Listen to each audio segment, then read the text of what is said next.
Hi, everyone. Welcome to our summer reading program live event. My name is Miss Debbie, and I will be your host. This project is funded under the provisions of the DLIS Florida CARES Act from the Institute of Museum and Library Services. We've had a lot of fun this summer bringing you a variety of online events for our summer reading program. And to finish up your reading goals and enter to win awesome prizes. If you have been tracking your reading progress in Beanstack, you will automatically be entered in our grand prize drawing. If you are using a paper tracker, don't forget to return it to one of our library locations by 6 p.m. on July 31st to be entered in the drawing. You only have a few more days. Remember, you need to read for 600 minutes and have your own library card in good standing to be eligible to win prizes. Join us live on Facebook or YouTube on Saturday, August the 7th at 2 p.m. for more fun entertainment and to find out if you are a winner. For more information, visit our website at ocls.info/SRP. Are you ready to learn about Florida's famous reptiles?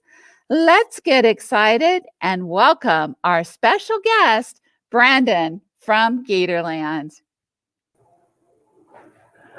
Hi, everybody. How's it going out there? Thanks for having me out here today. And I'm happy for everybody that has joined us and is paying attention and watching this. Hope everybody's had a great summer so far. I know we sure have here at Gatorland. It's been super busy, super busy. So I'm happy to get on here and chat with you guys. So I got a few of my friends here with me today, and we're going to talk a little bit about them. And then if you guys have any questions, feel free to type them on in there, and we'll be able to answer some here at the end of the program. But let me start off, if you've never been to Gatorland, it's right here in Orlando, Florida. You definitely got to get out there. We have been around since 1949, which is 22 years BD. That's before Disney, okay? Before Disney, one of Florida's original attractions here. Our train ride is the oldest amusement ride here in Central Florida, the very first amusement ride here in Central Florida. But besides the train and being here for a long time, we got a lot of cool stuff that you can see here. You can zip line over alligators and crocodiles. We got a big old swamp buggy ride. You see some shows, and you get hands-on and up close and personal to some of these animals here. So you definitely want to get the chance to come out, visit us. Got a couple more weeks left of summer, so get a chance, come on out before it ends. If not, come on out, check us out on the weekend, or if you happen to have some family in town and you play hooky from school one day, which we don't want you to do, but if you do, come on out and visit us and have a good time. So let's get things started off here. I've been working with these animals for a long time, 17 plus years now. I started literally 2 weeks after I graduated high school here at Gatorland and got the job here, and the rest has been history, and been doing a lot of this stuff. I work with these animals close, and we get up close and personal. We take them out and do all kinds of programs here at the park as well as all over the place. So we're going to start things off with a little creepy crawly here. I know some of you are probably freaking out there on the cameras right now, but this is a Arizona blonde tarantula. I'm going to get them a little closer to the camera there, and you can see it real cool up close and personal, all right? So tarantulas are very popular in the pet trade. You can go to a local pet store, buy one of these guys for maybe, 20 to 35 bucks. Some of them are a little more, some of them are a little less than that. Just depends on the species. But they can live a good amount of time, about 10 to 15 years. That's a long time to have a tarantula. And this is about as big as this one's going to get. Now, they come from Arizona, so they are found right here in the United States. But most of the species of tarantula you find out there in the world come from South America, Central America. There's some species over in Asia, but they're a little different than necessarily tarantula. Tarantulas have all these little hairs on their body that you can see right here. And these guys, some species that are found down in South America are actually a delicacy. So people eat them, not just only have them as pets. People eat them. And you might be wondering what the heck this thing tastes like. Well, they say if you fry up the inside, you squeeze all the guts out of it, and you fry it up in a frying pan, supposedly it tastes like scrambled eggs. I've never eaten one, so we'll go with that. But they are very popular, like I said, in the pet trade. And just imagine, let's say you had some leftover birthday money or maybe some Christmas money, or maybe that family member decided to get you a tarantula as a pet without asking your parents first. and you get one and you take it home or you get it and mom freaks out at you and she's like, nope, you can't have this thing. So now you're going to call the pet store up and you're going to be like, listen, I just got this. I don't know what to do with it. My mom says I can't have it. Can you guys take it back or will you take it off my hands? And more than likely, they'll be like, no, you bought it, you purchased it, we can't take it. So now what are you going to do with it? Well, like most people do, especially here in the state of Florida, is you let it go in your backyard, which is absolutely the worst thing to ever do with any kind of animal. You never, ever, ever want to release a pet out into the wild. For one, it doesn't know the wild. Most of these animals that you get were born in captivity, so they don't know the wild. But when you bought it from the pet store or you got it as a gift, you didn't realize it was a female and it's pregnant. So it's going to have some babies. And believe it or not, this thing can have 500 babies at one time that hatch out of an egg sac. And when you let it go in your backyard, it found a place to hide. And where that place to hide is right back in and around your house. If you have a porch, it might be underneath your porch, on your porch. If you had a basement here in Florida, which a lot of houses don't, but if you did, it might find a way down in that basement. And now you got 501 tarantulas roaming around in your house, around your house. I'm pretty sure mom's going to be pretty mad at you. So that's a big problem that we have here in the state of Florida, is that some of these critters that you can get as pets in the exotic pet trade or so on can outlive human beings. And if you get one and it outlives you, your family might not want to take care of it anymore. So that's how places like Gatorland and other facilities get some of these animals or rescue some of these animals like we do, all part of our conservation efforts. But it's a big problem. So you want to be responsible pet owners. And three things we tell people to research all the time before you get any kind of pet, even if it's as simple as a dog or a cat. You want to know how big it gets, how long it lives, and what does it eat. Now, this thing right here eats bugs. We like to feed it crickets. That's what they like. And they don't make a traditional web, like, you know, cool design between trees or up underneath the light on your house. Excuse me. I apologize. But what they do is they make a blanket or a carpet of webbing down on the ground, because these guys like to be on the ground. Yes, they can climb. You know, it's hanging on my hand here sideways right now, and then climb up trees and bushes inside of buildings.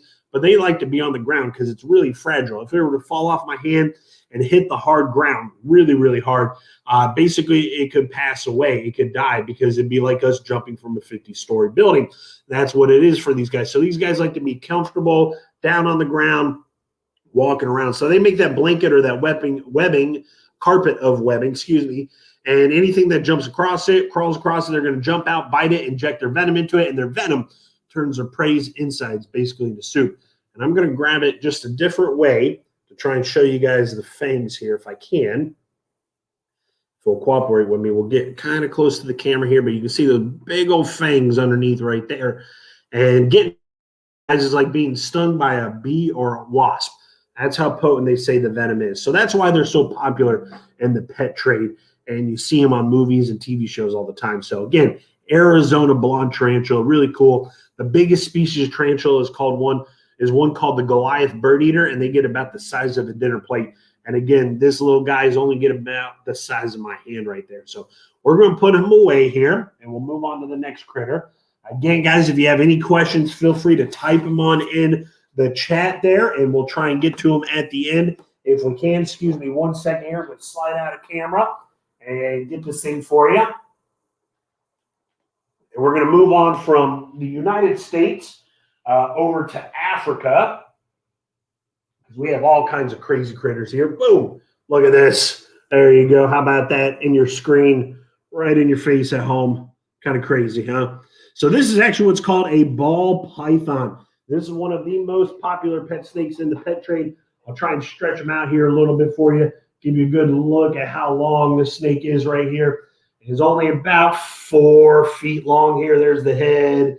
Down here's the tail, or back here's the tail. There you go. I can't see it. I'm all confused on the screen here, but that's okay. So ball python, very popular here. Very, very popular in the pet trade. You can go to a local pet store, buy one of these guys for about $50, sometimes up to $100. And some people go to specialized reptile shows and conventions, and they pay thousands upon thousands of dollars for these guys. They breed them. They're being all kinds of crazy colors and different patterns. They'll breed this pattern with that pattern to have no pattern. They'll breed this color with that color to have no color or double color or so on. That's what we call designer snakes. This is the normal color of a ball python. Albeit this one's a little bit lighter in color, so sometimes they vary in coloration like that. But that's the normal color of a ball python. Pretty typical pattern, but they all have different patterns. And that's average size for an adult. This is a grown-up snake. This is an adult ball python. Record length for these guys is only about 6 feet long, so they don't get much bigger than this. And being a python, that means it's a constrictor. So it bites a hold of its prey, wraps its body around it, squeezes it till it's not breathing anymore, and then swallows it whole. And believe it or not, they have about 75 teeth in the mouth. And those teeth are very tiny, very, very tiny, and they're hooked backwards. So when they bite and kind of sink back, and that's how they hold on to their prey, instantly wrap that body and start squeezing. Now, here in the state of Florida, there's 55 species of snakes naturally found in the state. And only 6 of those snakes that are found, 6 of those 55 are venomous, meaning you get bit by one of those 6 and you don't get to the hospital, you can be in a world of hurt. We're going to let this guy kind of crawl around here and bundle up. That's why they call them ball pythons, because that's what they do. They ball up just like this, usually a little bit tighter. This one's being a little squirrely. Get comfortable here. So 6 venomous snakes here in the state of Florida. And I'm going to help you guys out, okay, out there while you're, you live here in the state of Florida. Maybe you're vacationing here in the state of Florida, or have family coming to visit and so on, or go to other parts of the United States or even the world when we can travel again and so on, that you might run into some venomous snakes. But here in Florida, I'm going to help you guys out. 4 snakes you got to worry about here in Central Florida. Mind you, like I said, 6, but 2 out of the 6 are found up in northern Florida, up in the Panhandle. And that is the southern copperhead and then what we call the canebrake rattlesnake, which also has another name. It's known as the timber rattlesnake. Those 2 are only found up in northern Florida, up at the Panhandle. They don't come this far south. But the rest, the 4 of them, I'm going to help you guys out. Most common one, the pygmy rattlesnake. It's in its name, pygmy rattlesnake. Very small, tiny. Pygmy rattlesnake is responsible for biting more people in the state of Florida than any other venomous snake because they are so small. Kids, you guys like to go chase those little anole lizards running around all over the place. Well, pygmy rattlesnakes love to eat those little anole lizards running around. So a lot of kids get bit by the pygmy rattlesnake because they reach into a bush or down into a hole or somewhere where they can't see where they're putting their hand to get that anole lizard. And that pygmy rattlesnake's just sitting there waiting for his next meal. A lot of macho men, big tough guys, dads that want to be tough and be the heroes of the day, think they can handle a rattlesnake. They pick it up, they get bit. It's in their name, tiny, pygmy rattlesnake. The rattle is so small that when they're rattling it, you don't even hear anything. It might sound like a bug buzzing by your ear. So most people don't pay attention to that anyway.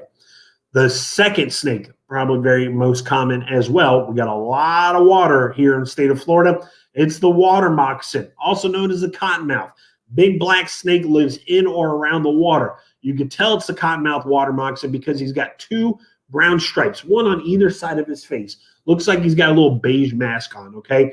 And they get that name cottonmouth because when he feels scared or threatened, he's going to coil up real tight in a ball, flash open up his mouth at you, and you're going to see those fangs sticking out, maybe some venom dripping from them. But on the inside, it's bright white. That white lining on the inside of his mouth is where he gets the name cottonmouth from. And that's a warning to you. That's him saying, hey, I'm a dangerous snake. Don't come near me. The third one is the eastern diamondback rattlesnake, and that's the largest rattlesnake in the world and the largest venomous snake here in North America. Adult eastern diamondback rattlesnakes have 1 to 1.5 inch long fangs. So when they bite, they're going to inject their venom very, very deeply into whatever it gets a hold of. And a half a drop of their venom is enough to kill 5 human adults. So it's a snake you definitely don't want to mess with. And any of these snakes, all snakes bite, no matter what. They have teeth. They don't have arms and legs and nails to punch, kick, and scratch you with. They bite. That's their main defense. Most time when we find a snake, we're going from point A to point B, and a snake just happens to be in the middle taking a different path, and we get in the way. But there's no snake in the world that's going to come after you just to come after you. They don't bite their tails or roll down a hill after you to get you. They don't break in your house at night and steal your car keys and then take your car for a joyride and crash it. None of that. Those are all stories all made up. but they bite, okay? That's their main defense there. That fourth snake that you're going to find in Central Florida is eastern coral snake, the colorful one. And there's a lot of rhymes and stories out there about how you can tell the difference between this snake. And the way that the rhyme goes, at least what I've been taught and learned, is red touches black, it's a friend of Jack's. Or friend, red touches black, friend of Jack's. Red touches yellow, kills a fellow or deadly fellow. That is the easiest way to remember them, and even easier to remember in the rhyme is black is always going to be the first color on the nose of the eastern coral snake. Now, a lot of times we don't find the eastern coral snakes because they like to live underground, so there's not a lot of run-ins with people with that snake. And this guy's right here just trying to get close to my face, giving me kisses. You can see that tongue sticking out right there. All right, what are they doing when they're sticking out their tongue, you might wonder? Well, they're actually tasting the air. They're not smelling with their tongue. They have nostrils like we do up here at the tip of the snout right here, tip of their nose, two little tiny holes right there in the front. Those are their nostrils right on top here. But these other holes here on the side are heat sensing pits. So right now he's sensing in thermal imaging. So he's seeing reds and yellows if you're warm-blooded, blues and purples if you're cold-blooded, and then he's tasting with that tongue. And you're going to notice that it's forked right at the end. Let's see. Come on, stick it out. Give kisses. Come on. Well, can't do it on command, but you'll notice that it's forked at the end. And the reason why it's forked is to help him taste or smell different direction. If you taste it more to the right, he'll go to the right. If you taste it more to the left, he'll go to the left. And that's how they sense which way to go. And some of those myths that we hear about snakes and stories is, can a snake dislocate his jaws, stretch out his jaws, and swallow something big? No, not at all. All right. You might think it might be, but they don't dislocate their jaws. They don't break their jaws. They don't unhinge them. They stretch their jaws really far. This snake can only eat something 5 to 10 times bigger than that head. So it's not infinite, but of course, the bigger the snake, the bigger the prey item. And we have a huge problem with the snake here in the state of Florida, more specifically down south. About 26, 27 years ago, Hurricane Andrew came through South Florida and destroyed some pet stores. Some snakes called Burmese Pythons got out into the wild. They survived the storm and got out in the wild and started populating. Burmese Pythons are one of the 5 largest snakes in the world. They're going to be over 18 feet long and weigh over 250 pounds. People get them as pets. Don't realize they get that big. They get them as babies and they release them when they can't take care of them anymore. They got out in the wild and started populating. Today, they estimate over 100,000 wild Burmese pythons down in the Everglades. And wild Burmese pythons are eating alligators and vice versa. And gators are supposed to be the top of the food chain here in the state of Florida. So it's a big problem. So again, that's why you want to be responsible pet owners. And remember, those 3 things of research: how big they get, how long they live, and what do they eat. Do I recommend getting a snake as a pet? Not at all. If you want a snake, I say get a dog. They're a lot easier to take care of. But you got to have a real passion if you're going to get into the pet trade of owning snakes. That's why these guys are so popular in the pet trade, the ball python, because it is so common and it's easier to take care of than some other snakes. So that's why they're very popular there. Now, these guys come from Western Africa. That's where they're naturally found. And overseas, they call them royal pythons. So you might hear that as well. Besides a ball python, you might hear royal python as well. So really, really cool creature, but definitely not something you want as a pet. And they all have their own different patterns, and the scales on this guy are real smooth. Some snakes, their scales are real bumpy. They shed their skin every time after they eat. So the skin will start to get kind of hazy and lift up off of the new skin. So then the snake goes into what we call a blue phase. And the eyes, they don't blink their eyes. They have solid eyeballs there. So that skin comes off the eyeballs and that new skin is right there. And they just kind of peel themselves out of it. Really, really cool creature. And these guys love to eat rats, rodents. That's what they love. Yep. So we're going to go ahead and put this guy down here, and we'll move on to what everybody really is here for, the star of Gatorland. Give me just a second. And again, guys, if you got those questions, type them on in there in the comments section. And like I said, we'll try and answer them to the best of our ability here right at the end. Let's set this guy down here. There we go. And let's get this guy. Da-da, da-da. Well, I guess it's Shark Week, right? But this is an alligator. This is definitely not a shark here. Everybody wave and say hello to George. George is saying hi. So George here is an American alligator, one that was born here at Gatorland. He is actually about 3 years old. We're going to back him up a little bit. You can see how big he gets here. All right, so he's about 3 years old and about 3 feet long. Now, American alligators have been on this earth for 37 million years, and all that's changed. They've gotten a little smaller. Some things that we find on them, or at least that what we believe have helped these guys survive for so long. First off is his color. Take a look at him, all right? You'll notice he's got some black, some gray, some little tannish color on him. If it's hard to see, you can see it down here in the tail, all right?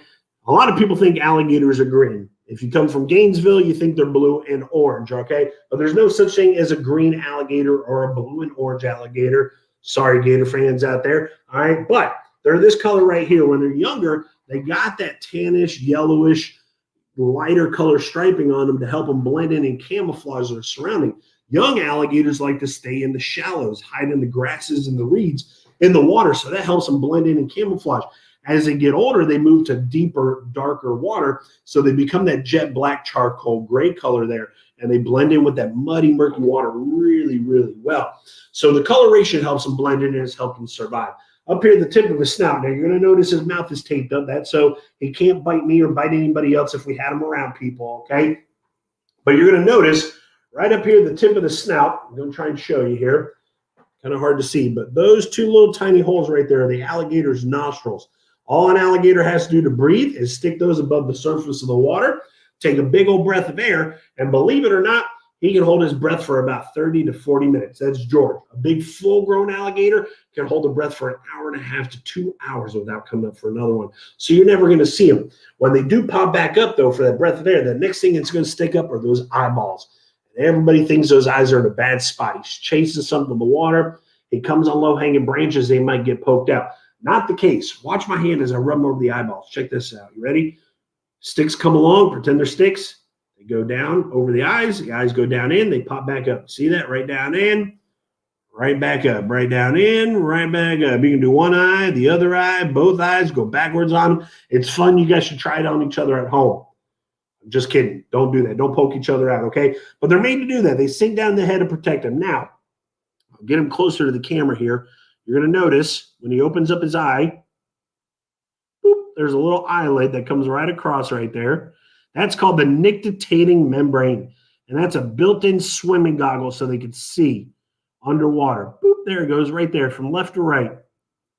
Boop, there it is right there. And then right there behind the eye, this little flap of skin right here, let's see if we can see it. Boop, boop, boop, that little flap of skin, that covers up the alligator's ears. And a lot of people didn't know alligators have ears, but they do. They're very vocal. They communicate to each other by bellowing, hissing, popping their jaws, slapping their tails, and there's a noise that baby gators make to call for mama when they feel scared or threatened. And it sounds like this. It goes,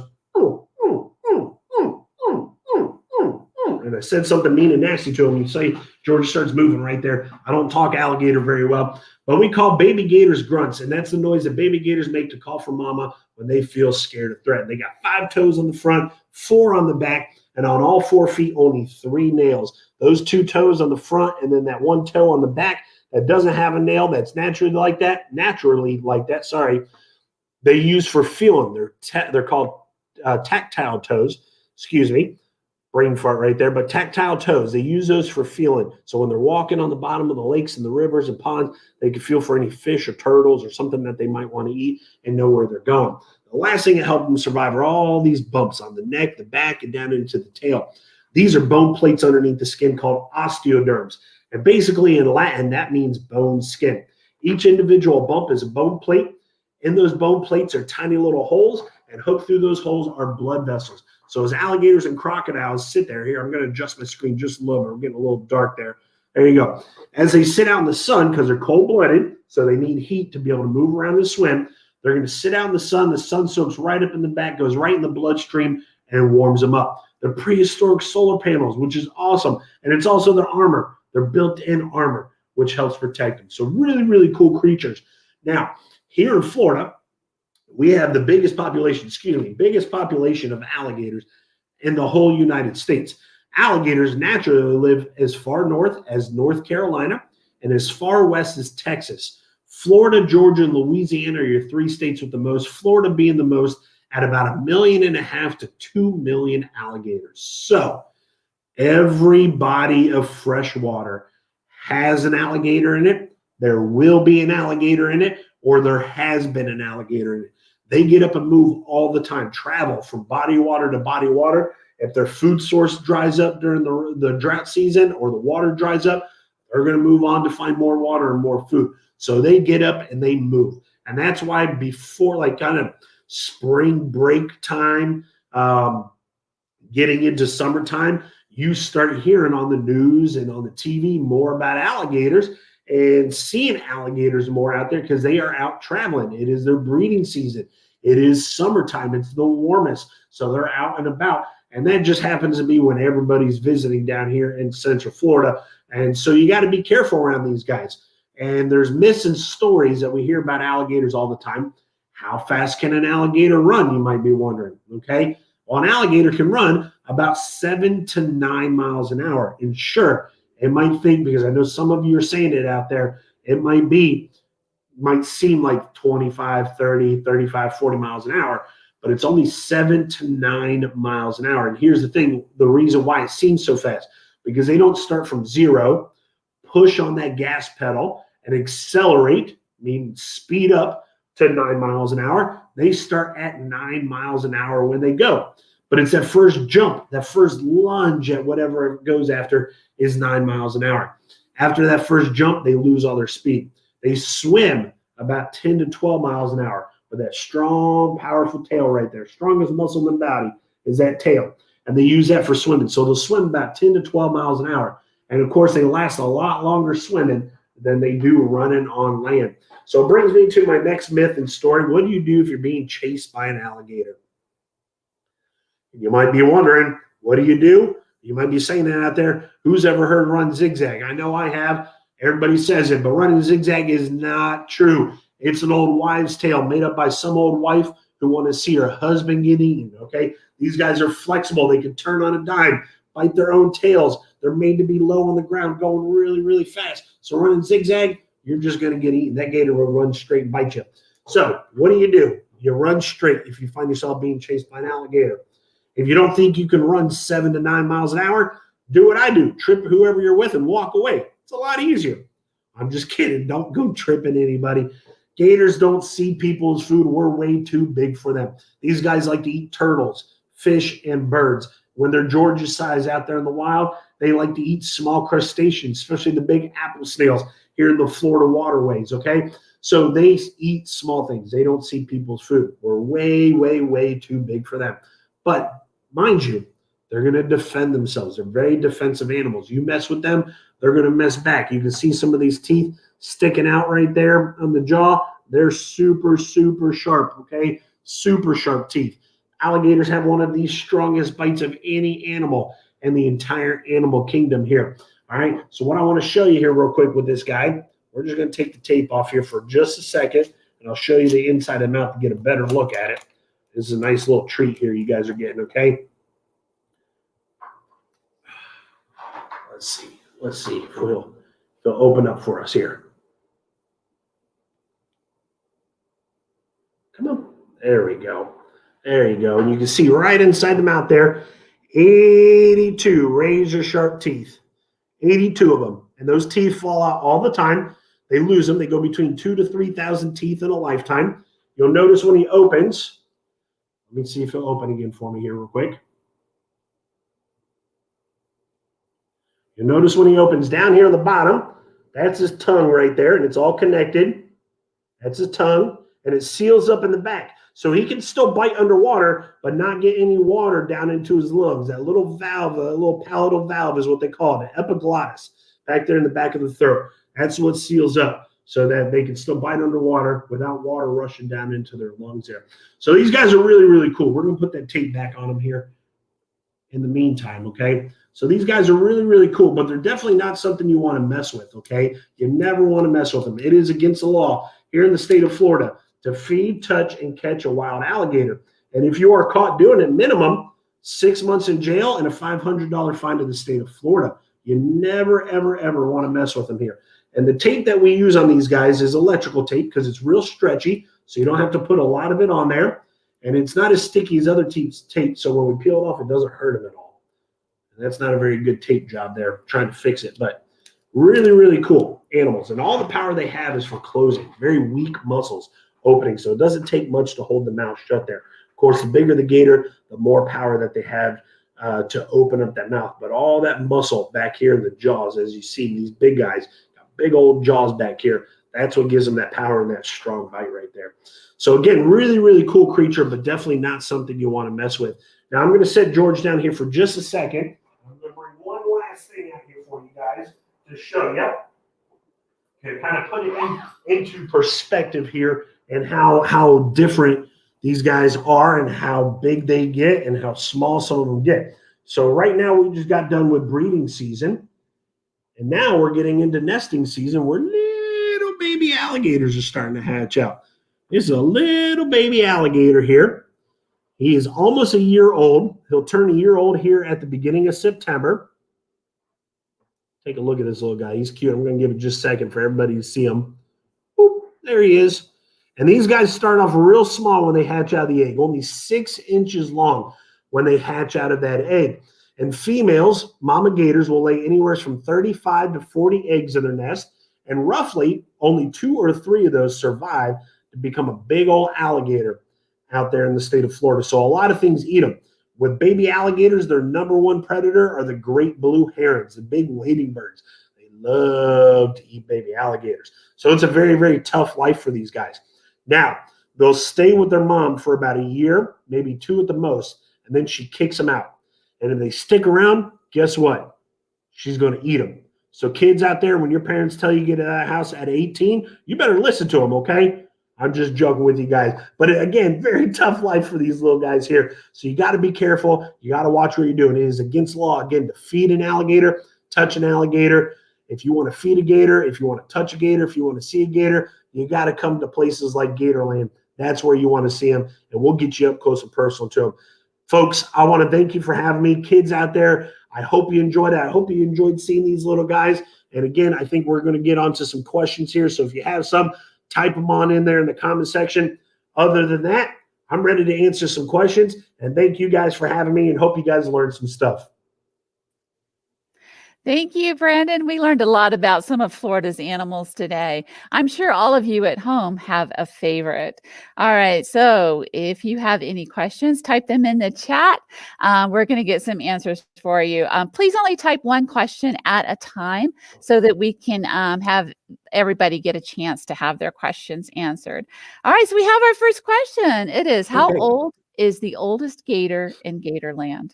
Excellent question. I think everybody wants to know. So our oldest alligator in Gatorland, his name is Pops, and he is 72 years old. Or should I say 72 years young, okay? He's been here since the park opened in 1949, and he's about 11 feet long. So he's a big alligator. Wow, that's pretty old. All right, we have another question here. Are you scared of the snake that you were holding? I'm sure some of you through the screen are probably a little scared of that snake holding. I'm not too scared of holding that snake. So I've been doing this for a long time now, and I've worked with all kinds of snakes, so I know how to safely handle them and how to be around them. And that ball python's pretty calm. And as long as I'm not hurting it, or I don't smell like it's food, which I didn't put my rat perfume on today, a snake has no chance of biting me or wants to bite me. Pretty cool. Do we have any more? We do have one from Natalie. Is the bald python you were holding, that you were holding earlier, a girl or a boy?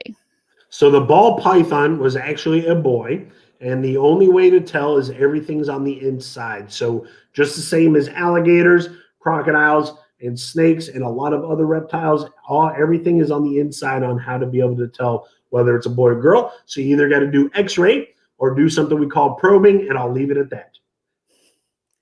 All right, our next question from Brenna. What is your opinion of creating designer snakes? Is it bad for the snake species?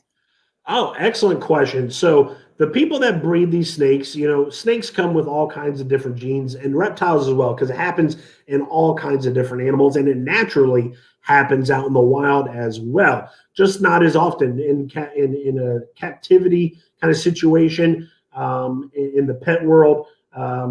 You can kind of control that by getting those certain genes to stand out, and you know what's going to happen once you breed those animals with each other and so on. So it's not necessarily bad for the species of snakes or other animals. It just, kind of takes away from what is naturally, beautiful about these animals. So other people think it's really cool. I mean, who wouldn't want a snake that's all white or has multi-different colors? I've even seen one where a ball python had a pattern. The face looked like a jack-o'-lantern, like a carved pumpkin, so it was really cool, but it's not the natural look. For me, I like the more natural look. All right. Another question from Brenna. How many baby alligators do you have at Gatorland right now? Oh, we have hundreds of baby alligators here at Gatorland. If you come by, we have a whole baby gator marsh that you can see these little guys swimming around all together. And in that baby gator marsh, we actually have 3 baby albino alligators. So you get to see them as well, which is really cool. All right. From Lady, we have Gator making a comment or question. Gator toes determine sex? So again, you can't tell whether the alligators are boys or girls by looking at them. Nothing on the features, the toes, the striping, the color, nothing like that tells the difference between a boy or a girl. Everything's on the inside. But if you have a 12-foot alligator next to a 7-foot alligator, that 12-foot alligator is definitely a boy because they average 12 to 14 feet full grown, whereas female gators average only 7 to 9 feet full grown. Another question here. Do smoke bombs work to deter gators? These are some excellent questions here. Interesting questions as well. I would say no, not a lot is going to deter alligators. But again, at the end of the day, these guys are more afraid of us than them. If they've been hand-fed by anybody, if they, are comfortable being around people, that's when you hear your stories of them coming closer or somebody getting bit by an alligator or the dog missing or the cat missing in the neighborhood. So you never, ever want to touch them. You never want to get close to them in the wild, and you never, ever want to feed them. All right. So another question from Brenna. Can you hold a baby alligator at Gatorland? So you can if we bring these little guys out and we do some encounters with them. But the size of George, his size alligator, we have a whole bunch of them that we do a photo opportunity with. So you get a chance to hold that size of an alligator every single day here at Gatorland. All right. Another question here. What is your favorite snake species? Excellent question. So one of my favorite snake species, I would say, would have to be the largest snake in the world, which is called the reticulated python. And they come from Southeast Asia, and they can get up to 33 feet long. But it's a pretty crazy snake. And like I said, the biggest. So that's probably why I like it. All right. That was our last question for today. We want to thank Brandon so much for answering our questions and for teaching us about these amazing reptiles. You can go check out more from Gatorland at Gatorland.com. Thank you so much, Brandon. We're going to say goodbye. I want to thank all of you for joining us today. Don't forget our live end of summer celebration happening through Facebook and YouTube on Saturday, August the 7th at 2 p.m. You may be a lucky winner. Find out more about upcoming events beyond summer at ocls.info. Finally, we would love your feedback about our virtual event. Please complete our survey in English or Spanish at your convenience at ocls.info/survey. We would like to give a big thank you to Window World of Central Florida for sponsoring our summer reading program. And thank you for joining us today. Stick around for a sneak peek at the cool prizes you can win. I'm your host, Miss Debbie, and we'll see you next time. Introducing Orange County Library System Summer Reading Program. Get ready to join the Summer Reading Challenge. Here's what to do. Find great books on our summer reading book lists. Read at least 20 minutes every day. Sign up for Beanstack and log your minutes online. Complete fun challenges in Beanstack to earn badges. You can also log your minutes using the paper reading tracker. Complete the challenge by July 31st for your chance to win awesome grand prizes like bicycles, laptops, science kits, games, art sets, scooters, and more. Grand prizes generously brought to you by Window World of Central Florida. Visit ocls.info/SOP or call 407-835-7323. Thanks for watching. Subscribe to our YouTube channel to be the first to find out when we have new fun and informative videos for you. Orange County Library System is your place to learn, grow, connect.